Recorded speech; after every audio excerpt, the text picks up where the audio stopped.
যেহেতু শেখ মুজিবুর রহমান যথাযথ প্রক্রিয়ায় ঢাকায় স্বাধীনতার ঘোষণা করিলেন, এই লাইনটি সত্য নয়। আমি মঞ্চে বসে বসে ভাবছিলাম মাইকের আওয়াজও খুব বেশি স্পষ্ট নয়, আপনারা শুনতে পাচ্ছেন কিনা জানি না, আমাদের এখানে শুনতে খুব অসুবিধা হচ্ছে।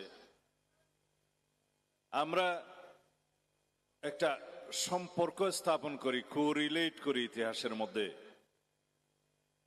বাংলাদেশ জাতীয়তাবাদী দল এবং শহীদ রাষ্ট্রপতি জিয়াউর রহমান, তার কৃতিত্ব বাংলাদেশ, বাংলাদেশের ইতিহাস, সংস্কার, সমৃদ্ধি, আন্দোলনের নেতৃত্ব এবং সফলতা। যদি শুরু করি,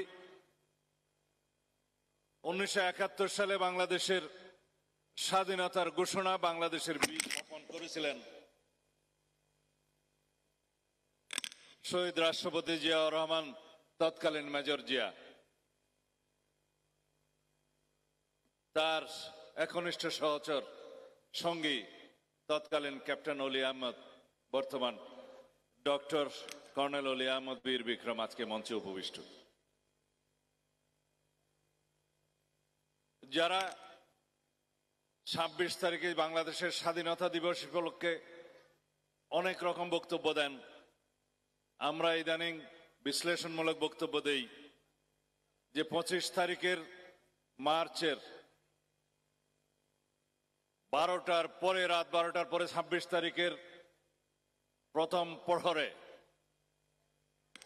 কর্নেল জাঞ্জুয়াকে অ্যারেস্ট এবং হত্যা করার মধ্য দিয়ে তার পরবর্তী 1 ঘন্টার মধ্যেই বাংলাদেশের স্বাধীনতা ঘোষণা, 8ম রেজিমেন্টের বিদ্রোহ ঘোষণা এবং বাংলাদেশের স্বাধীনতার ঘোষণার মধ্য দিয়ে as provisional head of the state and chief of army staff, commander in chief হিসেবে শহীদ রাষ্ট্রপতি তৎকালীন মেজর জিয়া যে ঘোষণা দিলেন, সেই 26শে মার্চের স্বাধীনতা দিবস আমরা বাংলাদেশে উদযাপন করি। শেখ মুজিবুর রহমান টেলিগ্রাম বার্তার মাধ্যমে যে একটা মিথ্যা ঘোষণার দাবিদার, তার কন্যা শেখ হাসিনা, এবং সেটা সংবিধানের তফসিলে সন্নিবেশিত করার জন্য পঞ্চদশ সংশোধনীতে যে সংযোজন করলেন, সেটা আমরা চ্যালেঞ্জ করেছি। পঞ্চদশ সংশোধনী অ্যাজ এ হোল চ্যালেঞ্জ করেছি। কারণ আওয়ামী লীগের রাজনীতি মিথ্যার উপর দাঁড়িয়ে রাজনীতি করার অভ্যাস।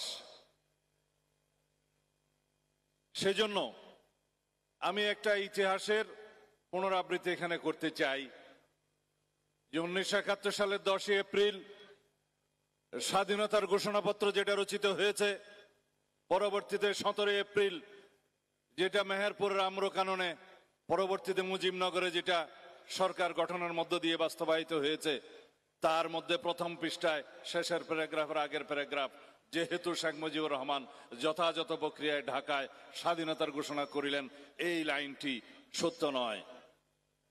আসল সত্য ঘটনা আগেই বললাম।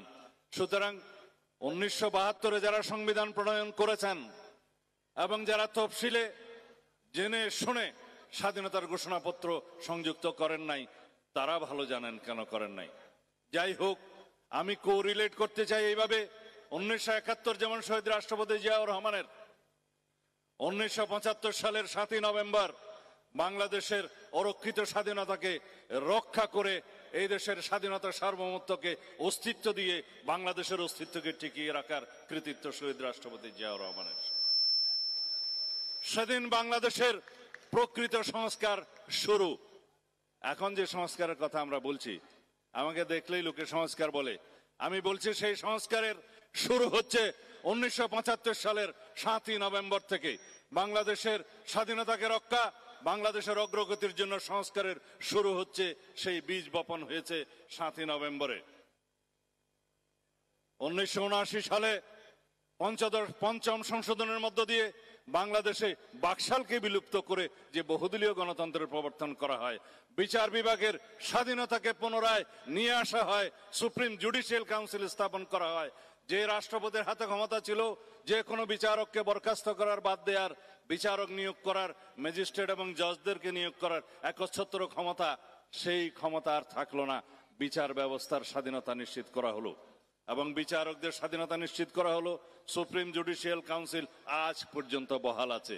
মাঝখানে অবশ্য 16তম সংশোধনের মধ্য দিয়ে সেই আর্টিকেল 96 যে সুপ্রিম জুডিশিয়াল কাউন্সিল বিলুপ্ত করে শেখ হাসিনা শেষ পর্যন্ত প্রমাণ করলেন তিনি তার পিতার সত্যিকার উত্তরসূরি। সেটা অবশ্য এখন বিলুপ্ত হয়ে গেছে। হাইকোর্ট সেটা বিলুপ্ত করে দিয়েছে, আনকনস্টিটিউশনাল ডিক্লেয়ার করেছে। এরপরে 1981 সালে শহীদ রাষ্ট্রপতি জিয়াউর রহমানের শাহাদতের মধ্য দিয়ে, তার শাহাদতের রক্ত বাংলাদেশের সত্যিকার স্বাধীনতাকে, আমাদেরকে, বিএনপিকে, এদেশের মানুষকে সুদৃঢ় করেছে। তার রক্ত এদেশের গভীরে প্রথিত হয়েছে, যার মধ্য দিয়ে আমরা এখনো বেঁচে আছি, বাংলাদেশ নিয়ে আশা করি, স্বপ্ন করি। 1982 সালের পরে 1990 পর্যন্ত বাংলাদেশের স্বৈরাচার বিরোধী, সামরিক শাসন বিরোধী গণতান্ত্রিক আন্দোলনের সফল পরিণতি সেটা শহীদ রাষ্ট্রপতি জিয়াউর রহমানের সুযোগ্য উত্তরসূরি দেশনেত্রী বেগম খালেদা জিয়ার মাধ্যমে হয়েছে। তারপরে যাত্রা শুরু 1996 সালে এদেশে আবার বহুদলীয় গণতন্ত্র এবং সংসদীয় গণতন্ত্রের চালু করা হলো দেশনেত্রী বেগম খালেদা জিয়ার হাত ধরে।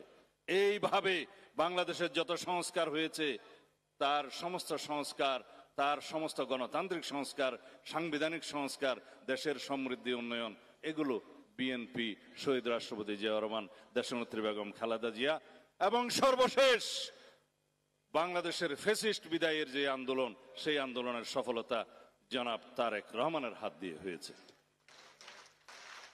আর আওয়ামী লীগের ইতিহাস, 1973 সালের ভোট ডাকাতির ইতিহাস, 1974 সালের দুর্ভিক্ষের ইতিহাস, 1975 সালের বাকশাল সৃষ্টির ইতিহাস এবং সেইভাবে ইতিহাস সৃষ্টি করতে করতে 1981 সালে অনেকে দুষ্ট লোকেরা বলে সেই শহীদ জিয়াউর রহমান সাহেবের হত্যাকাণ্ডের সাথে আওয়ামী লীগ, শেখ হাসিনা জড়িত পরোক্ষভাবে। তারপরের ইতিহাস 1982 সালে হোসেন মোহাম্মদ এরশাদের সামরিক শাসনের সাথে আওয়ামী লীগের একটা যোগসূত্র ছিল। তারা বলেছিলেন কেউ কেউ তারা অখুশি হন নাই, উই আর নট আনহ্যাপি বলেছিল, সেটাই ইতিহাস। 1986 সালে এই হোসেন মোহাম্মদ এরশাদের সাথে নির্বাচনে গিয়ে আওয়ামী লীগ আরো একটি ইতিহাস সৃষ্টি করেছিলেন। এইভাবে তারা ইতিহাস সৃষ্টি করতে করতে 2007 সালে 111 মঈনুদ্দিন ফখরুদ্দিনের সাথে একই সাথে যোগ সাজসে বাংলাদেশের গণতন্ত্রের 12টা বাজিয়ে দিলেন। তারপরে ষড়যন্ত্রের শুরু, সেই ষড়যন্ত্র শেষ হতে 2024 পর্যন্ত আমাদের অপেক্ষা করতে হয়েছে। সেই 24 সালের 2014, 2018 এবং 2024 সালের আমিডামি নির্বাচন পর্যন্ত এগুলো সব আওয়ামী লীগের ইতিহাস। সুতরাং বাংলাদেশের যত দুর্ঘটনা হয়েছে, গণতন্ত্রের বিনাশ হয়েছে, বাংলাদেশের সর্বনাশ হয়েছে, তার সকল ইতিহাসের সাথে আওয়ামী লীগ জড়িত। আর 2024 সালে বাংলাদেশের মানুষ, এদেশের ছাত্র জনতা এবং শহীদ রাষ্ট্রপতি জিয়াউর রহমানের সুযোগ্য উত্তরসূরি ফ্যাসিবাদ বিরোধী গণতান্ত্রিক আন্দোলনের সর্বোচ্চ নেতৃত্ব জনাব তারেক রহমানের নেতৃত্বের মধ্য দিয়ে বাংলাদেশ মুক্ত হয়েছে। এই হচ্ছে আমাদের ইতিহাস। আমি আর বেশি ইতিহাস বললাম না।